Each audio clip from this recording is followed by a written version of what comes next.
In my grade 11 math class, there was a student who sat behind me who had a real challenge with math. He was always asking one of us to kind of help him out. And the one day he actually understood what the teacher had done on the board, and he was quite excited. But then one of my other classmates put up his hand and corrected the teacher. So the teacher had to redo the problem on the board, and then my poor classmate behind me was confused once again. You know, we probably have all hit moments where we are confused. And, you know, when Jesus proclaims this Sermon on the Plain, he would have confused a lot of people, because people at that time saw that if you were wealthy, you were blessed by God. And Jesus is flipping it around. He's saying that if you are poor, if you are hungry, if you're weeping, and if you're hated, you are blessed by God. Now, of course, we wouldn't, you know, we have to dive into this. What exactly is Jesus saying about this? Because it's hard to feel being blessed when you're poor, you're hungry, you're weeping, and you're hated.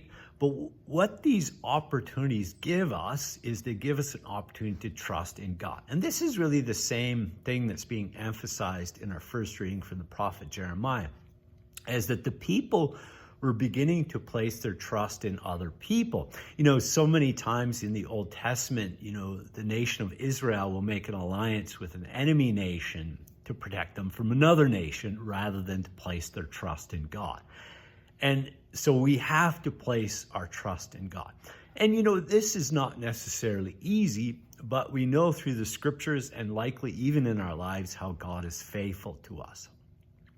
And so we see that really being poor, being hungry, being or crying or weeping and being hated gives us the opportunity to trust in God.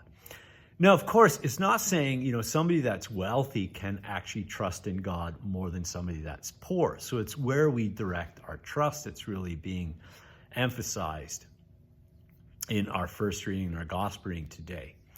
And so, you know, may we continue to commit ourselves to God. And really, trust comes through commitment. You know, it's the same thing as worry and fear, is that if we are committed to God, we have a place to let go of our fears, let go of our worries, and to continuously nourish our trust in God.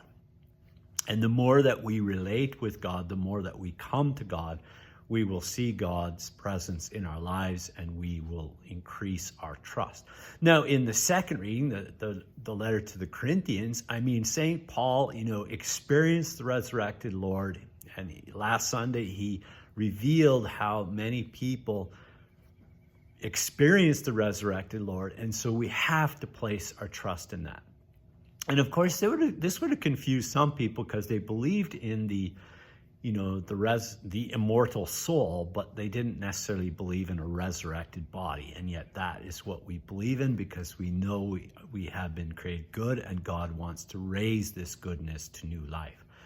So as we gather around the table, Lord, you know, maybe from one perspective, this communion we're about to participate in confuses us that God will go to this extent to offer the body and blood of the beloved Son. Yet this is the character of who our God is, to help us to understand our God, to help us to trust in our God, so that we can be instruments of God's goodness and love towards others.